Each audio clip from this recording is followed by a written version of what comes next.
Faith can be one of the deepest sources of comfort in human life. It can give people hope when life feels unbearable. It can help them endure grief. It can give meaning to suffering. It can offer a sense of forgiveness, guidance, belonging, and strength. For many people, faith is not just an idea, it is a lifeline. It is what they turn to in the hospital room, at the funeral, during loneliness, during failure, during fear, during moments when life feels too heavy to carry alone. But faith can also become complicated. The same belief that comforts one person can create distance between people. The same certainty that gives strength can sometimes become judgment. The same community that offers belonging can sometimes create exclusion. The same conviction that gives direction can sometimes make it harder to listen. This is one of the great tensions in human belief. Faith can comfort us, and faith can divide us. In the previous episode, we explored how belief shapes identity. We looked at how belief becomes connected to family, culture, morality, memory, belonging, and the way people understand themselves. Now we take the next step. We ask why faith can be such a powerful source of hope and why it can also become a source of separation. This episode is not about attacking faith. It is not about promoting one religion over another. It is not about proving who is right or wrong. It is about understanding the human psychology behind faith, why it matters so deeply, why people protect it so strongly, and why humility is necessary if belief is going to remain humanizing. One reason faith comforts people is that it gives life a larger frame. When something painful happens, the mind wants meaning. It wants to know, why did this happen? How do I survive this? Is there still hope? Am I alone in this? Does my suffering matter? Faith often answers these questions with a larger story. It may tell a person that life has purpose beyond what they can see. It may tell them that suffering is not the final word. It may tell them that they are known, held, forgiven, guided, or loved by something greater than themselves. This can be deeply stabilizing. When life feels chaotic, faith gives structure. When the future feels uncertain, faith gives hope. When the heart feels broken, faith can offer the feeling that the pain is being witnessed. For many people, this is not theoretical. It is personal. Faith helps them get through the day. Faith gives them the courage to forgive. Faith gives them strength to begin again. Faith helps them live with loss. Faith helps them hold on when everything else feels unstable. This is why dismissing faith too quickly can be careless. For some people, faith is not a simple opinion. It is the ground they stand on. It is woven into their survival. Another reason faith comforts people is that it gives moral direction. Human beings do not only ask, "What do I want?" We ask, "What is right?" Faith often gives people a moral language. It teaches them about compassion, honesty, humility, responsibility, sacrifice, forgiveness, discipline, and service. At its best, faith calls people beyond selfishness. It reminds them that life is not only about personal pleasure. It asks them to care for the vulnerable, to tell the truth, to control destructive impulses, to forgive where possible, to live with gratitude, to serve something higher than ego. This is one of the beautiful possibilities of faith. It can shape character. It can make people more generous, more patient, more courageous, more willing to endure hardship for the sake of love, duty, or conscience. But this depends on how faith is understood and practiced, because the same moral certainty that inspires goodness can also become harsh when it loses compassion. A person may become so focused on being right that they forget how to be kind. They may defend truth in a way that wounds people. They may use moral language to shame others rather than guide themselves. They may speak about holiness while lacking humility. This is where faith begins to divide. not because conviction itself is wrong, but because conviction without compassion can become dangerous. Another reason faith comforts people is community. Faith often gives people a place to belong, a place to gather, a place to mourn, a place to celebrate, a place to ask questions, a place to be known, a place where important life moments are honored: birth, marriage, death, grief, healing, repentance, renewal.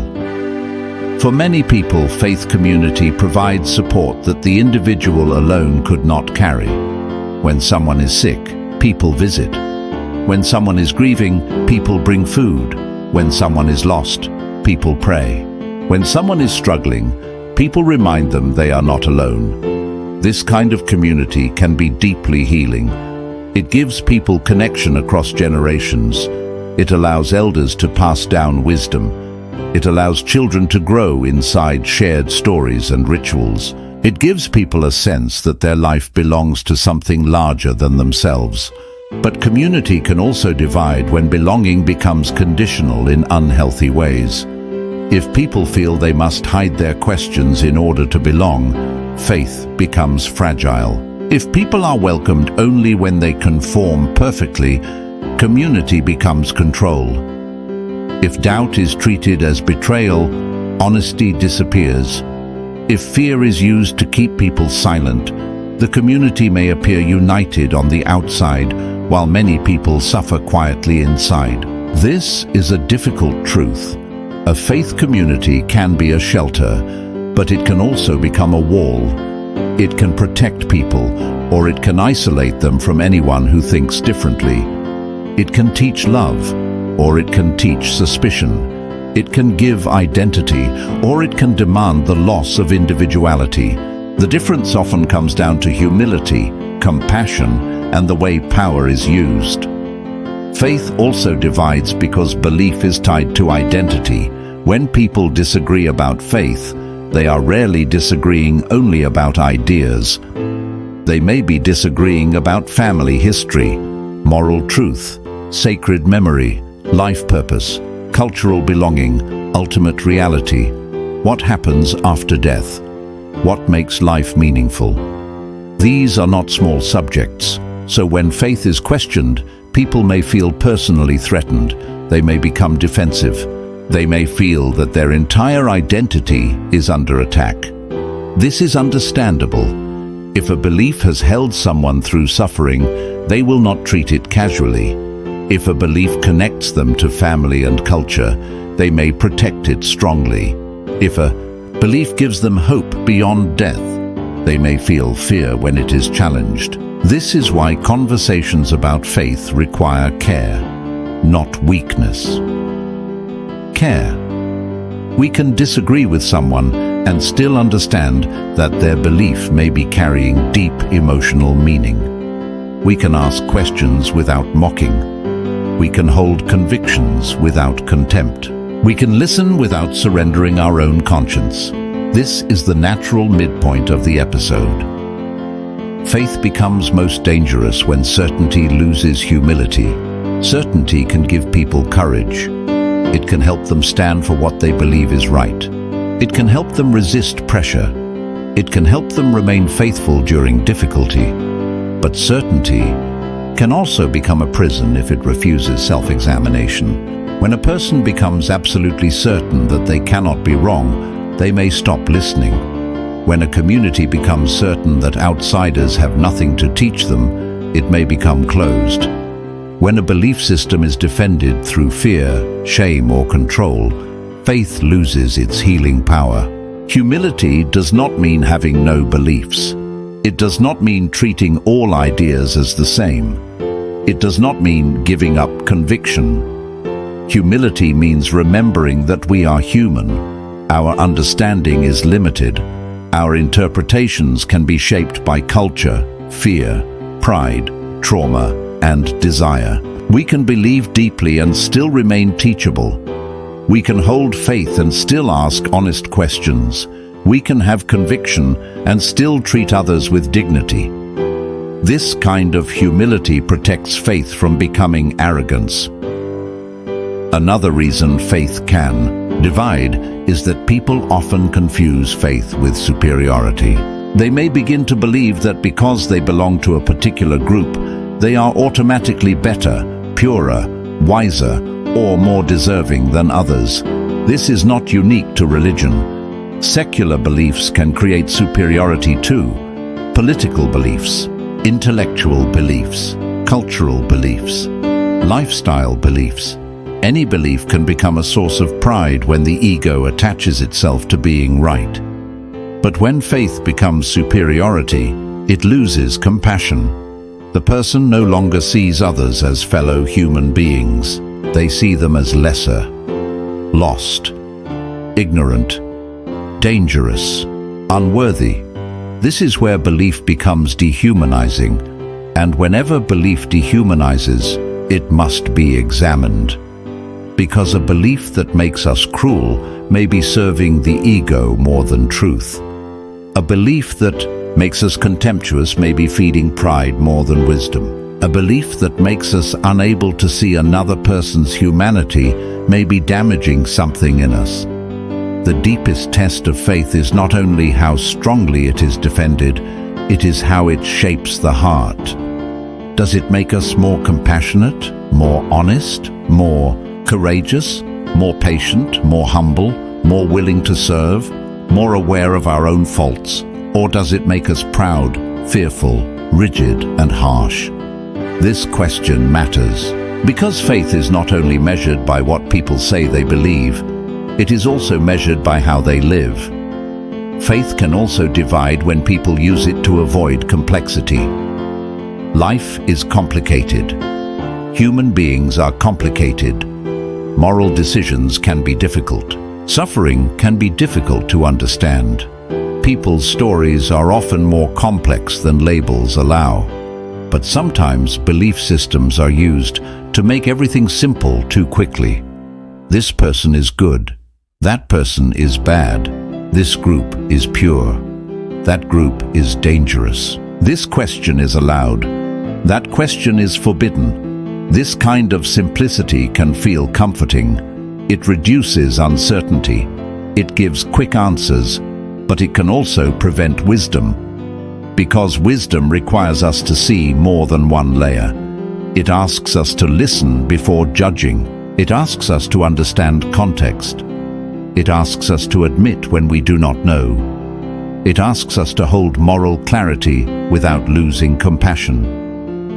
Faith at its best does not make people shallow. It makes them deeper. It gives them courage to face complexity, not run from it. Another important truth is that faith can comfort and divide within the same person. A person may love their faith and struggle with parts of it. They may find hope in belief, but also carry questions. They may feel connected to tradition, but uneasy with certain interpretations. They may belong to a community, but feel lonely inside it. They may believe and doubt at the same time. This inner conflict is more common than people admit. Many people do not lose faith in one dramatic moment. They wrestle, they question, they grieve. They compare what they were taught with what they have lived. They try to understand how belief can remain meaningful in a complicated world.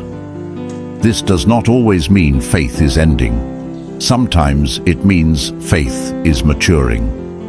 A mature faith can face questions. It can admit pain. It can acknowledge harm. It can remain open to truth. It can say, "I believe," while also saying, "I am still learning." That kind of honesty may be healthier than pretending to have no questions at all. So how can faith comfort without dividing? First, faith must remain connected to humility. We can hold deep conviction while remembering that no human being sees everything perfectly. Second, faith must remain connected to compassion. If belief makes us unable to love people, something has gone wrong. Third, faith must allow honest questions. A belief that cannot survive sincere questioning may be more fragile than it appears. Fourth, faith must be judged by its fruit. What does it produce? Does it produce courage, service, forgiveness, integrity, and kindness, or fear, pride, control, and contempt? Fifth, faith must recognize the humanity of those outside its boundaries. We do not need to agree with everyone in order to treat them with dignity. We do not need to erase differences in order to practice respect. We do not need to surrender truth in order to remain compassionate. This balance is difficult, but it is necessary, because belief is powerful, and powerful things can heal or harm, depending on how they are carried. So as we close this episode, remember this. Faith comforts because it gives meaning, hope, morality, belonging, and strength. It helps people face suffering, grief, uncertainty, and death. It reminds many people that they are not alone. But faith can divide when it loses humility, when certainty becomes arrogance, when belonging becomes exclusion, when morality becomes shame, when identity becomes superiority, when belief is used to control rather than awaken. The goal is not to abandon belief. The goal is to carry belief with wisdom, with humility, with compassion, with enough honesty to ask what our faith is producing in us. Because the deepest question is not only, do I have faith? It is, what kind of human being is my faith helping me become? In the next episode, we will explore the psychology of doubt, why doubt can feel frightening, why many people hide it, and how questioning can sometimes become a path toward deeper honesty, humility, and maturity. If this video gave you something to reflect on, take a moment to like, subscribe, and share your thoughts in the comments. And before you leave, ask yourself this: does my belief make me more compassionate or only more certain?